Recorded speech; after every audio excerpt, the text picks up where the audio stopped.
Welcome back from rainy Vancouver, Canada. Please subscribe to the channel and comment below if you have other questions that I don't cover in this episode. This is about how I got into this van, this Ford T350 Transit. And the tool I'm going to share is a real simple assessment as to how you plan to utilize your van and the things that you want to base your lifestyle around. I call it must-haves and nice-to-haves. This was something that I did with my builder, Dave, from Van Life Customs. We got together, we went through those types of things. How did I want to use the van? And this is an exercise that does require you to get honest with yourself. At the time, I was a traveling physical therapist. I knew that I was going to be frequenting a lot of bike areas, places with access to rivers, mountains. I was going to hit the ocean and sort of using my job as a contractor to bounce around the US and see people. So what was I going to experience? Essentially every corner of the US. I didn't want to plan for every possible climate because I knew where I would actually be spending the most of my time, and I didn't want to essentially extend myself for this van to be off-grid zombie apocalypse vehicle because I knew I would never need that. I didn't want to go and live in Florida either. I didn't want to power an AC to run in my van. That is the number one take home. First thing about this exercise is understand how you're going to use it and be real with yourself. Here's what I knew. I was going to be biking. It had to store bikes. I was going to be taking it to bike places. Those are often in the mountains. So my consideration there was higher elevation. The second consideration about biking and where I bike, sometimes it gets hot in those places. Is it going to be livable? Actually livable? Is it going to be cool enough for me to sleep at night? Is it going to be safe enough for me to leave my dog in the van when I'm gone riding the bike or going to work? And the humidity, is it going to be a swamp where I'm trying to put this thing, or am I going to get a ton of rain?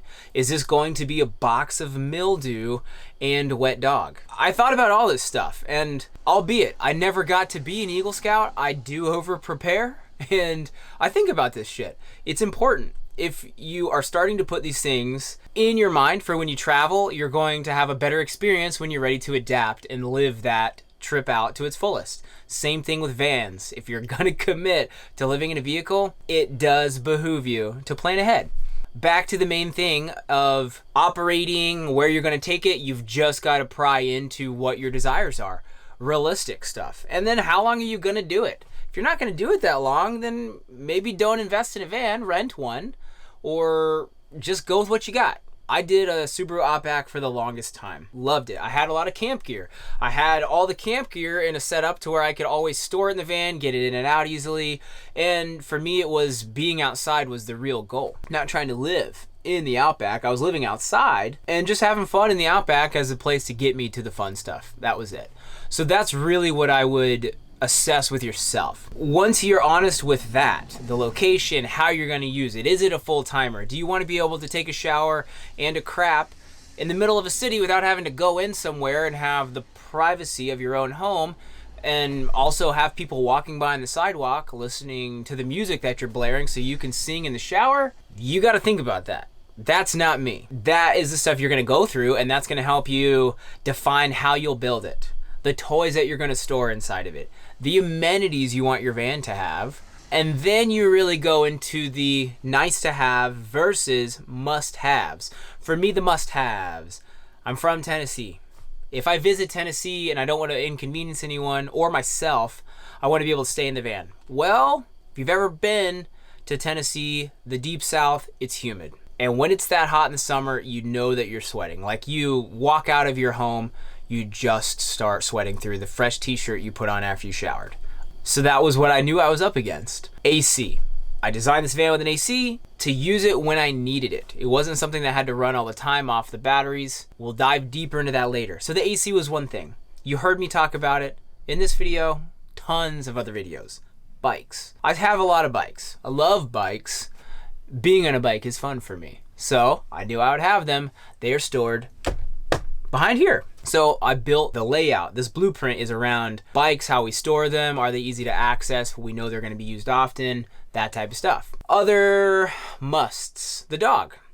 Does the van have good ventilation? My golden retriever is absolutely one of the greatest joys I have in life, and Coop being comfortable is something I think about all the time. So is he able to survive in the places I take him? Albeit, he's uncomfortable sometimes. When we're in Tennessee, when we're in the Phoenix Valley, and it's hot, yes, he's uncomfortable. I'm uncomfortable. Who likes being that hot? So, I've got ventilation on window here, window there, the fan running behind me back there, etc. And other must-haves. I wanted natural light. So I cut more windows into the van. I wanted to be able to see out. I wanted those photo opportunities, and I wanted it to be sort of like a fun touring vehicle. If you weren't the driver and you were looking, can you see everything you want to? Or maybe document how you are viewing the surroundings. Are you enjoying the process? It's like I could talk about that type of stuff and the scenery that I get to see all the time.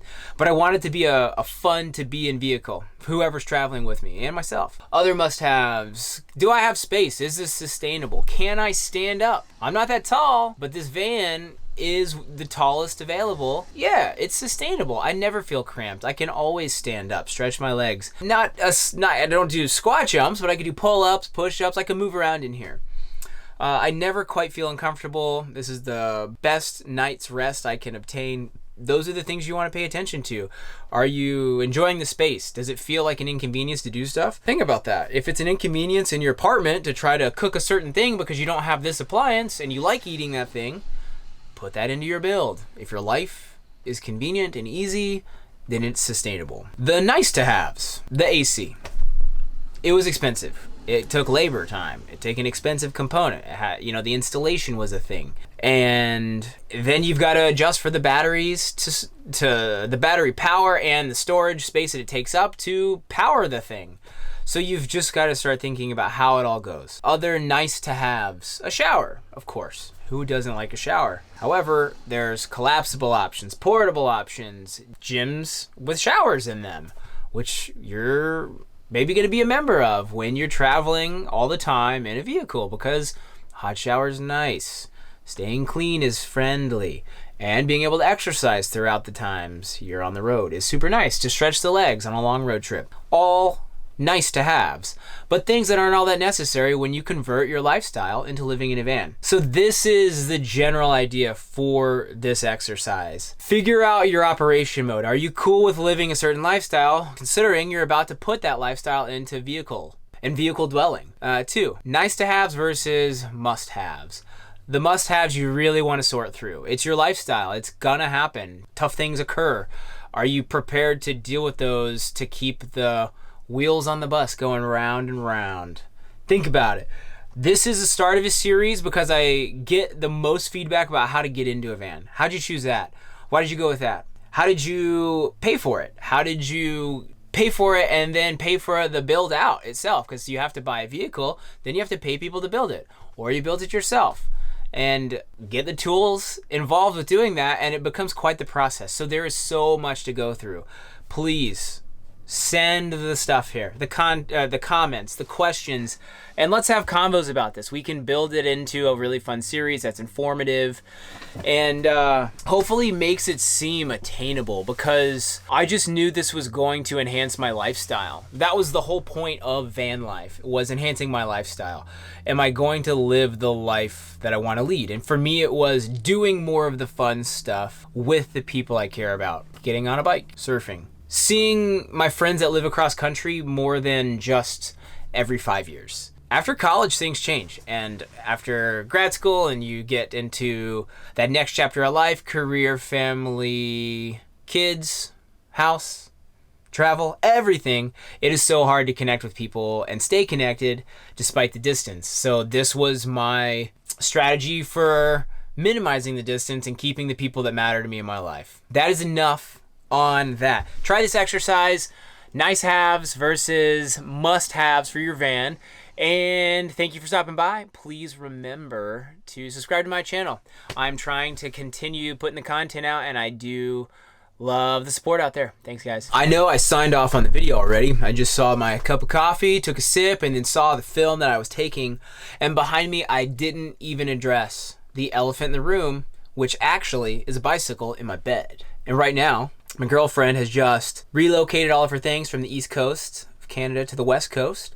And amidst that time, she also didn't always have a car in the United States. So she got a bicycle. So she has a Townie, and we just have been consolidating things, and now we're amidst figuring that out. So that's the bike in my bed. Another thing to note, layouts, planning, maybe plan to have the random rarity occur in your life like this. This works out. It's not banging against my cabinets, the refrigerator, the walls, but it is secure up there and sitting still. Random tidbit, thought I'd toss it in.